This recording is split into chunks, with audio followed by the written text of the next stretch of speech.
going, everyone? It's Mike with this old hot rod. You can hear Izzy outside barking. It's been a couple weeks since I've been in the garage, since I've been really working on the coupe. Allie and I took off to go camping with the family in New York. I got back into town and it has been really busy with work, so my own personal work. So as you guys know, this isn't what I do for a living, it's just a hobby. This is just my car and a little garage in the backyard. So I've been working a lot of hours at work. I've been working 12-hour days. I've been getting home at about 8:15, 8:30 every night, and just zero energy, zero time to get out in the garage and work in the coupe. But I want to give you guys just kind of an update, to do a quick walk around of where I left off before we took off and went on vacation. I had spent a good part of the day, I believe it was on a Saturday, the day before we left town. I had spent the day working in the garage on the car. As you guys will see in the video, I got everything kind of removed on the back half of the car, and what I was trying to do was essentially leave the suspension where it was originally and then just add the new suspension, the ladder bars, and then remove the old stuff. But as you guys will see in the video, it didn't really work out that way. What I ended up finding out was the rear axle, the entire rear axle was kicked over to the driver's side. Almost, it was like 1.5 inches, so it had to come back 3/4 of an inch to center itself. And it took me a little while to figure that out. I don't know if it was something that I did just because I took it apart and put it back together. I don't think that was the case. I think it must have been out all the time. However, when I lowered the rear axle down to do everything I had to do to paint the chassis, to put the car on the dolly and all that jazz, I didn't really realize it until I got under the car and kind of was trying to put it all together and realized it wasn't going together, and I didn't know why. And then after a little while of just looking at things and making measurements, I finally figured it out. At that point, I kind of, as you guys will see, I remove all the hardware on the rear axle and where it's connected to the original trailing arms, removed it, got everything where it needed to be, and just ended up using some clamps to hold things in place. Joe had come over, my buddy Joe had come over and given me a hand finishing up the layout of the rear suspension. He was there to help me make a lot of measurements, take measurements. It was something I really couldn't do by myself. I needed someone else on the other end of the tape measure. And it really just worked out, because I think it more or less really is a two-person job. I don't like to video when other people are here working on my car with me. I think that's a little different than a lot of other guys. I don't want to consume any more time from Joe that I have to. I feel like I'm asking a lot. It's probably not the case, but I feel guilty. I don't want to be messing around and fumbling around with the camera when Joe or anyone else is here working on the car. I just want to make the most of their time and not consume their time, because they have other stuff they can be doing. They have families and cars of their own to work on there himself. So that being said, I didn't really video anything when Joe was here, but what I'm going to do is I'm going to take you for a walk around the car afterwards and show you guys what we ended up doing, where the measurements were off, where we ended up measuring from, to give you guys an idea of how we got the final placement of the rear axle assembly. And then we got everything tacked in place, and then I took everything back apart, pulled everything back out of the car, and I finish welded everything. So what I'm going to do is crawl underneath the car, get the rear axle, get the mounts where they mount to the rear axle somewhat situated in place, and kind of figure out where things need to go.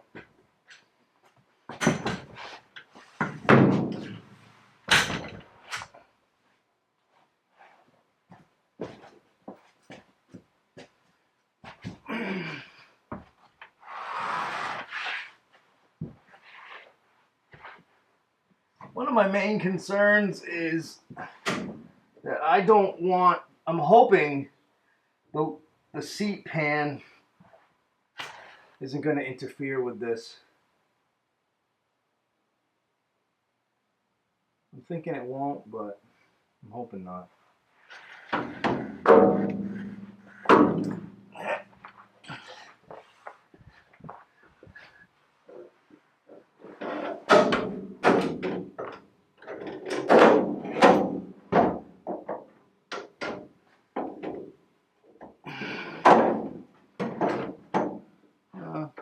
It's going to go up quite a bit.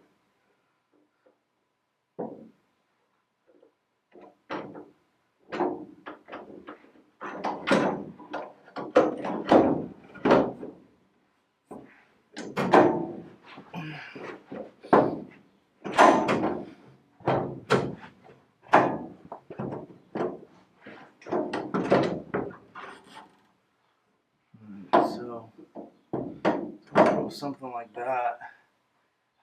So right underneath the front brace of the floor pan is where I need to clean the frame off. And then about 4 inches in from the inside of the coil spring is where I need to clean off on the axle frame, on the axle tube.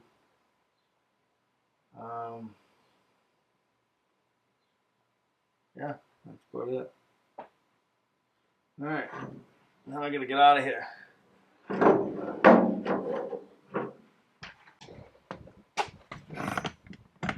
Sorry, I moved the camera over and you guys may not have been able to see what I was doing. It's just a tough spot to film. So where I need to clean is directly underneath this bracket on both sides is where I have to clean. And then in between that stand and the coil springs is where I need to clean on the axle tube. And yeah. So obviously I'm going to end up having to repaint these areas, but that's fine. No one is ever going to see it. The car sits so low to the ground.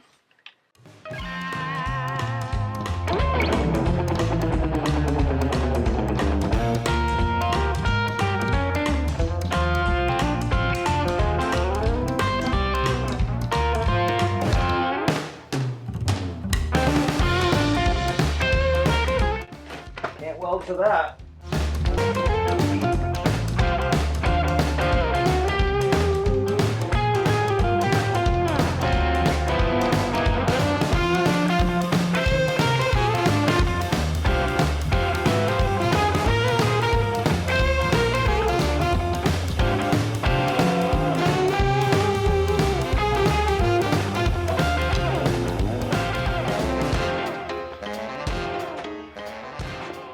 Alright, so I have been cleaning underneath the frame, and I just got the front mount, the cross member marked where I need to cut it. So the inside width of the frame rails is 37 inches. So I have it marked at 37 1/4, 37 3/8, because I need to compensate because there's a little bit of an angle the way the frame is designed. It's wider at the top of the frame rail than it is at the bottom. So I need to get it to a point where I can get it cut down. I took ratchet straps and hooked them onto the ladder bar and pulled them back and up onto the underneath side or the underside of the axle tubes so I could get an exact measurement and location of where everything needed to go. I'm going to go a little wider on my measurement on the cut for the width of my cross member on my front mount. And then I'll run it in from the top and slowly just creep up on the measurements. Alright. What I want to do is follow this line that I had going already. I finished marking it off. And then like I said, I'm going to go about an 1/8 inch wider on each end.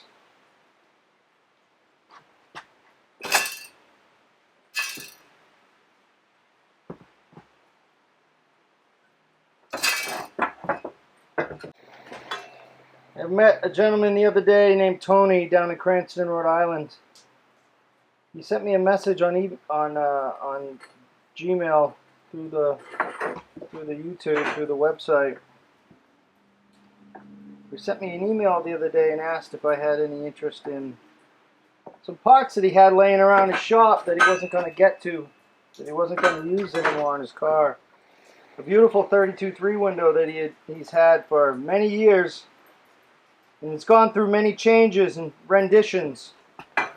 And he had a lot of extra parts laying around that he said he wasn't going to use, and he reached out to me and asked if he thought that if I had any interest in the parts, and then also if I could use them or if one of the guys in the club could use them. And I just thought that was awesome. It was so cool. I got to hang out with him for the day, or a good portion of the day last week, right after I got back from vacation. The following morning I took a ride down, and yeah, we got to hang out for a while. I was there for I think 3 or 4 hours to talk to his wife for a while.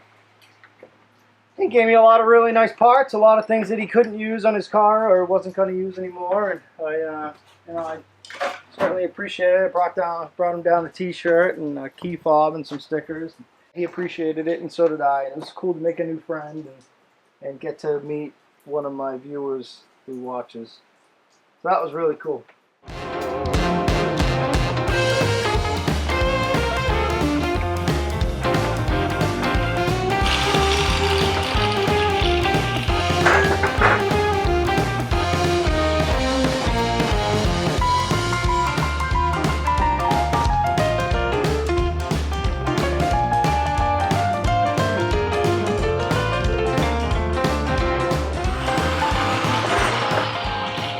See how it sits real quick? It's going to be wide. I know it is. It's just a touch wide. So at this point now, I'm just going to start going at the edges.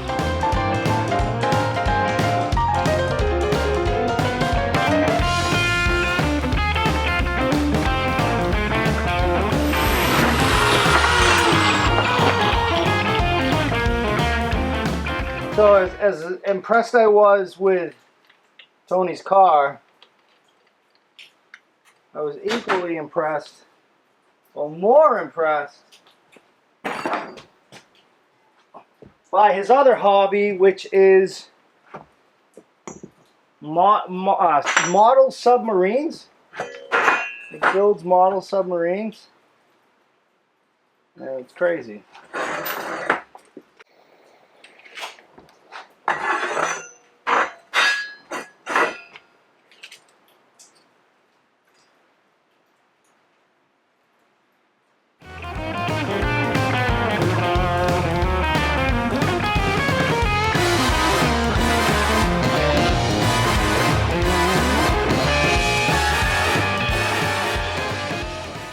What's going on, everyone? It's mid-afternoon, Friday. I'm still working on the coupe. I'm going to pop the camera off and show you guys where I'm at. So what I ended up figuring out is, if you were to look at the space between this tire and the body, you can kind of get an idea of the size of the gap. If you look at this side, there's a lot less. Almost an inch. So the entire rear axle is shifted towards the driver's side almost an inch. So what I ended up having to do was, I just lifted the car back up, put it on jack stands. Probably, I don't know if you can see them or not, there and there. So those are underneath the chassis. Then I lowered the rear axle down. Rear axles, you can see the springs are just kind of standing there on top of the rear axle. Now what I need to do is, I need to remove these U-bolts. The 2 nuts on either side. Get those U-bolts out, and then what I need to do is shift the entire axle over and get it centered in the car.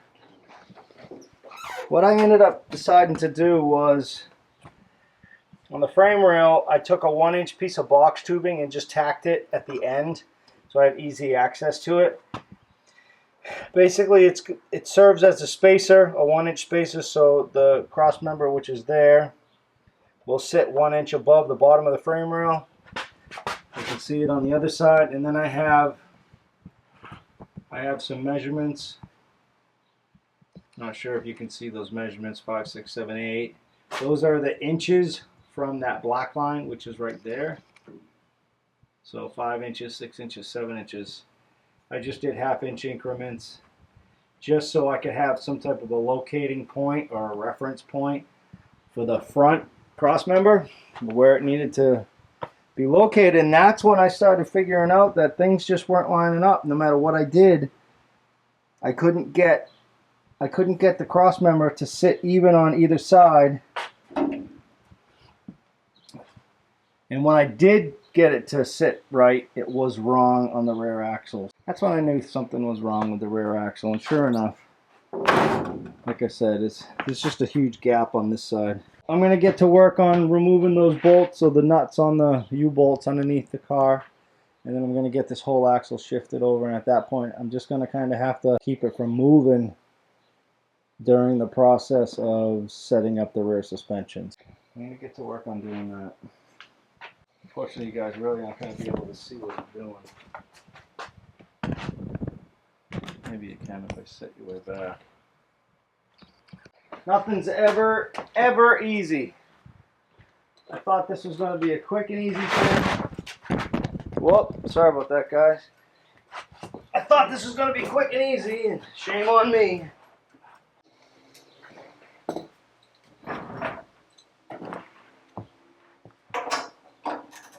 The spring mounting pads weren't welded to the axle, which I know they have to be.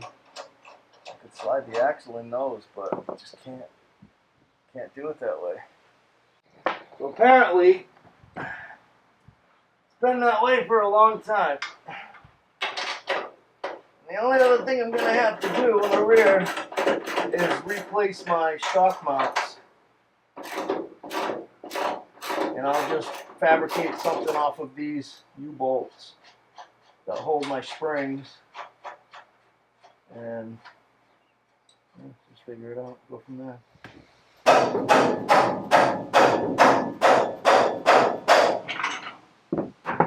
That's what I was afraid of, is my axle spinning, my pinion angle. That's exactly what happened. And this whole axle is going to go sideways. Like a that. Like a this. This is a pain in the ass now. These gotta come out. These have to come out. Now, I suppose I could clamp that. I'm going to clamp that on there, shift it over where it needs to be, and I'm going to put a clamp on it. Alright, so how my brain's working, what my brain's telling me right now is, if I were to clamp these spring pads down to the old trailing arms, they're going to sit exactly the same degree as they were sitting when George built the car. The only difference is the bolts aren't going to be in them.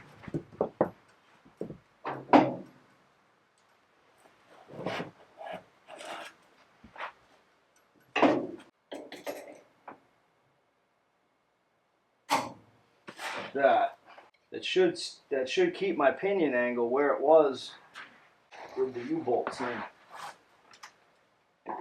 It should.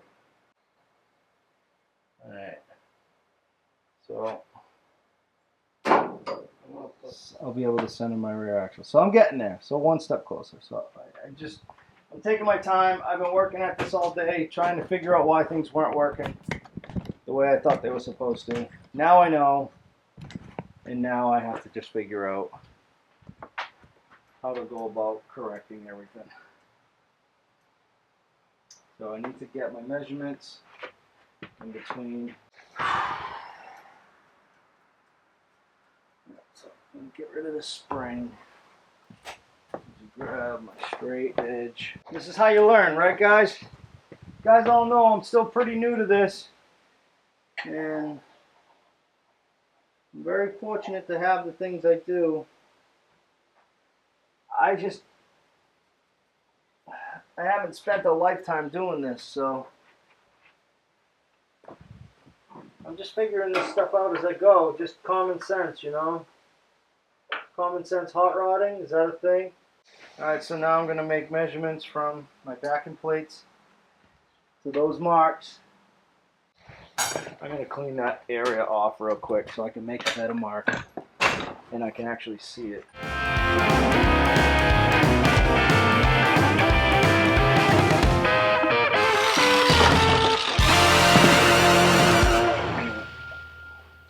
this again. So I'm measuring down off of the body. Is just again, as I just need something for reference.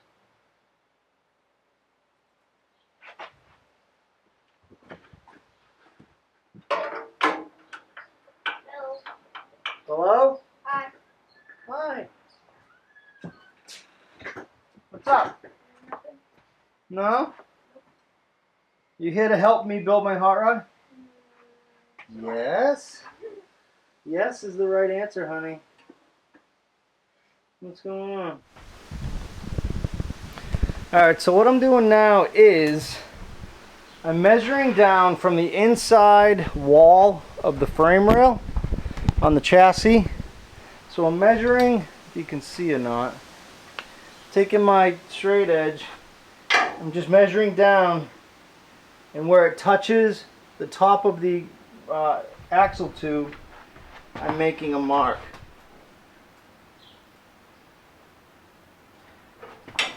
And then I'm doing the same on the passenger side,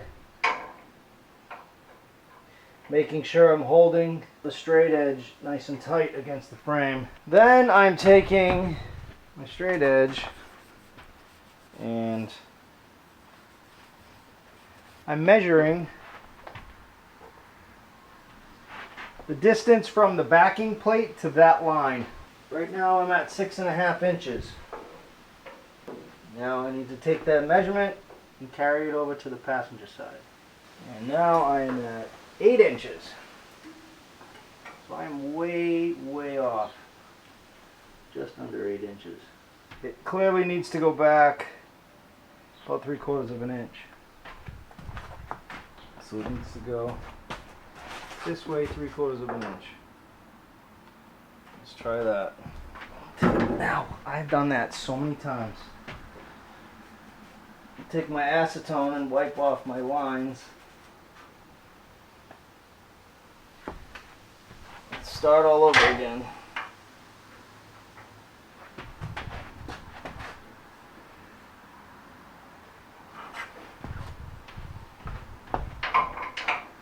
So I am at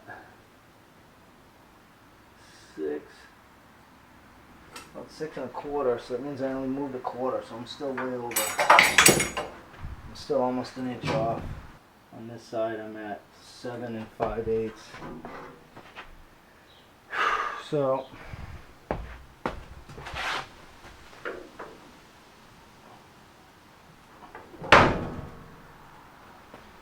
yikesies.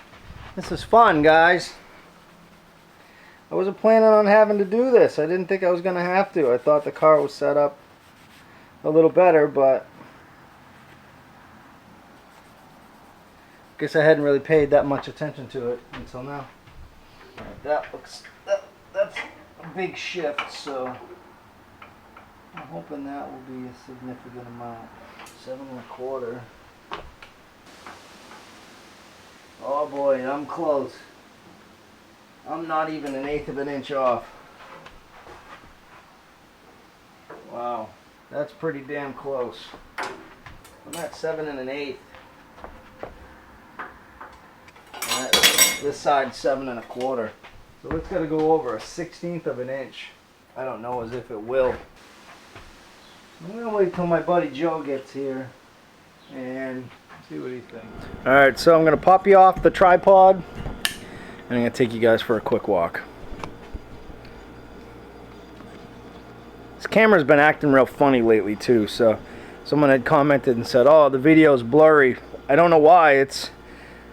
I have a clean lens on the camera. It's just been acting up for whatever reason. Alright, so I'm going to give you a kind of quick walk around. Maybe you can see something moving under the car. That's Harlow. She's out here with me. So what we ended up doing was, you can see, this is where the mounts were, and I want you to be able to see that 12-inch, that number 12. So that measurement is from the backing plate, where the backing plate mounts on the mounting surface, to this here. That's 12 inches, and it has the same mark on the passenger side.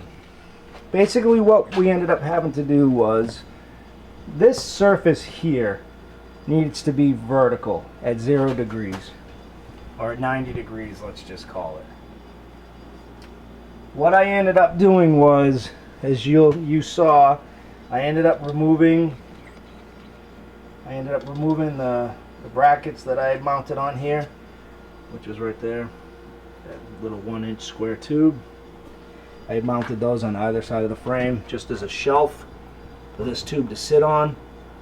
So the bottom of the tube is 1 inch up from the bottom of the frame. That would then leave, as I'm looking right underneath the bottom of the car, and you can just barely see the bottom of that cross member. So it's flush with the lower rocker panel. I didn't want that hanging down below, but I need it low enough where I had clearance for my drive shaft. So that's that ended up working out perfectly, having the 1-inch spacer, and so bringing it 1 inch up from the bottom of the frame rail. I ended up adding these tubes to the front here, which is just in front of this mount. As you can see on both sides, I got those tubes sandblasted and welded in. These were really tough angles to make, but I took my time and figured it out. I will get the pressure pot out and then get the rear axle assembly sandblasted, get everything prepped and ready for paint. I need to paint obviously the cross member, any structure that's connected to the car, and get everything else painted. So we triangulated the measurements from the axle tube at 12 inches all the way up to the front cross member, right at the center bolt hole where the spring bolt is here. So we triangulated the measurement from here straight all the way back to the back of the car. It was a little difficult to get to the rear axle, but we were able to.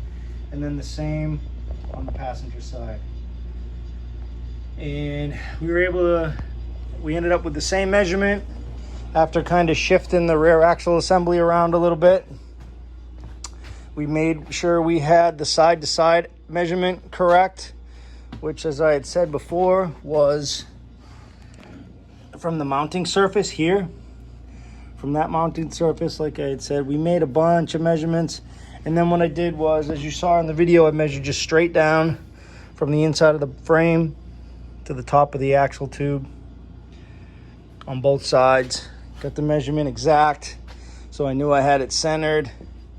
What was happening was, when I was trying to set the cross member in place, which is here, as soon as you kick this just a little bit either direction, it was throwing things off on the rear axle assembly, because these are static. There's really no movement in these. So when they're pinched tight, they only move up and down. They don't move side to side.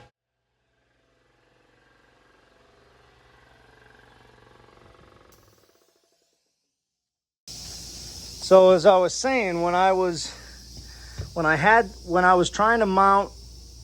to get my measurements on the rear axle tube, it was throwing this off up here, and then when I got this set in place, it was off on the rear axle assembly. So what I ended up doing was I measured down. These are the body mounting holes. So I ended up measuring down from these, and I measured from, again, the center point of the front cross member to these two holes on either side. Made sure they were equal. I used a square, measured down, and then what I did was I measured 5 inches, 6 inches, 7 inches, 8 inches. At that point, I had taken these, welded these up underneath here like this, just tacked them on each end.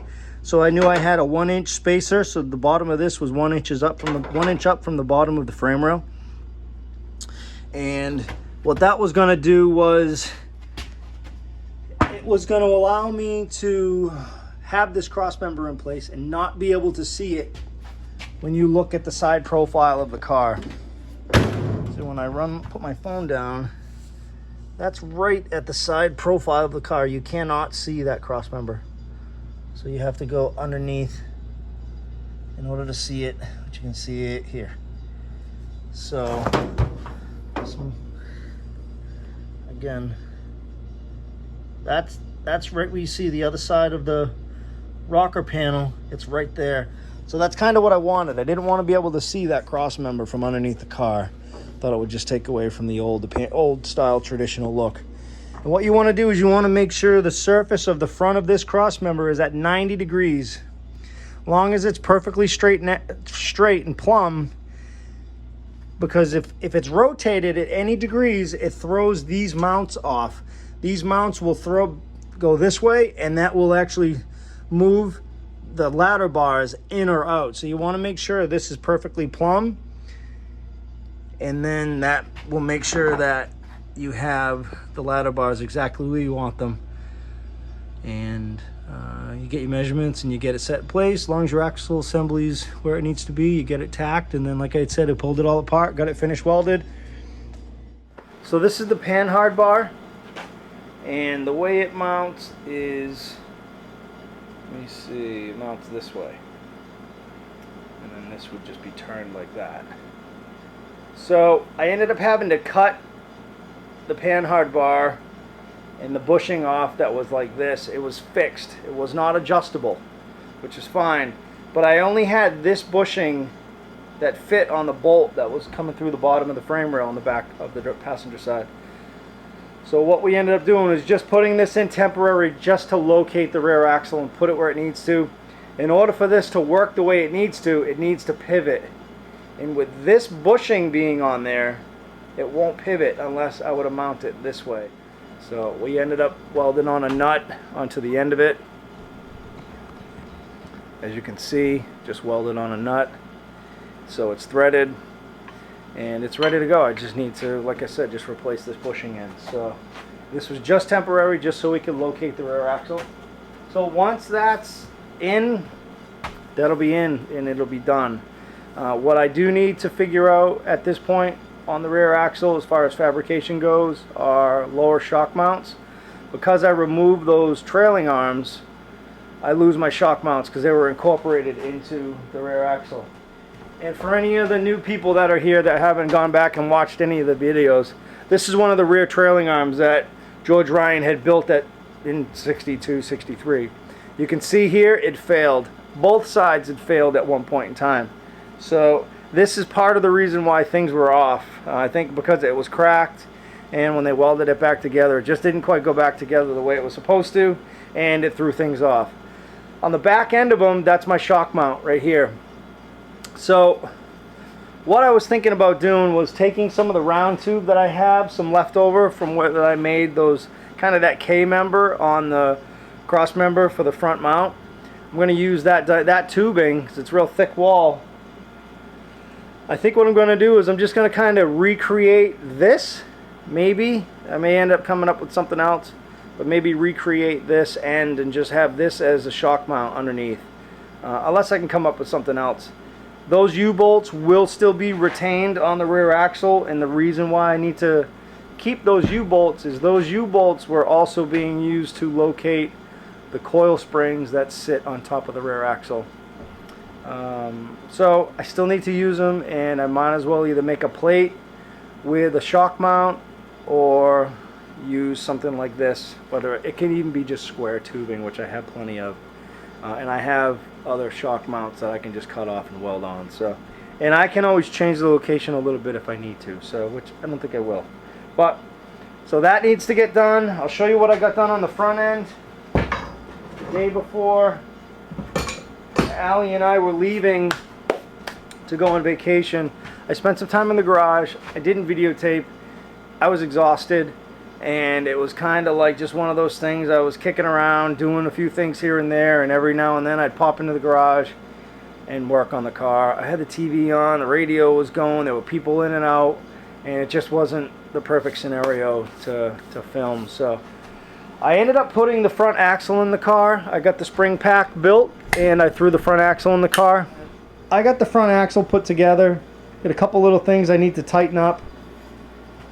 I need to put in a spacer here because I removed a couple of springs from the spring pack. The kingpins are in. Everything's all set. I don't have the steering hooked up. I just threw the tie rod in real quick. Oop, it's just sitting here. So as you can see, like I said, I got the front axle in, got the steering mount, the box in, pitman arms on. So another quick little thing. I had really been struggling with tie rod ends, trying to figure out what tie rod ends are on this car, and I posted up a picture online, and a lot of people said that it was Ford big truck, which is like an F5 and F6, and I agreed, and I really truthfully thought it was. It ended up not being the case because I ordered brand new ones and they came in, and unfortunately they weren't that tie rod end. They were too small still. So what I ended up, I kind of was just trying to figure out what would George have used. And you know, there's the big few manufacturers. There's Ford, there's Chevy, and there was Dodge. I had gone all through the Fords, looking all through the Chevy. The only one I hadn't tried was Dodge. So I went on rockauto.com and started looking up old Dodge trucks, looking for big trucks. I found what I thought looked like the tie rod end that I needed on Rock Auto. I went on over to eBay and started looking on eBay to see if I could find that particular model truck parts, and I ended up doing a search for 1940 to 1947 Dodge, I think it's like a 300 truck. I went on eBay and I found the correct tie rod ends that I need. These ones are a little different, so I need two right hand threads. When George built the car, that's probably just what he had, that's what he used, so that's what was on the car. So both sides are tapped right hand thread. So I found a NOS set, a full set right and left, and then I found an additional right side, a right thread on eBay as well. So I have two rights and a left, and it is the exact tie rod end that's on the car. I just got to find a grease fitting for it. So they ended up being Dodge 1940 to 1947 Dodge truck, and also I believe DeSoto. And I'll show you guys what the issue was, or why I was struggling to figure out what the tie rod end was. So if you look at this shank, it's a 7-degree taper just like Ford, but at the base of the taper it's 3/4 of an inch thick. All of the other tie rod ends are a 1/2 inch roughly. That's the thickness of the smaller end on the taper. So this one, it's a 1/2 inch to 3/4 of an inch or close. It's like 0.72 something. That's what I was struggling with. Hey, stop chewing the tripod.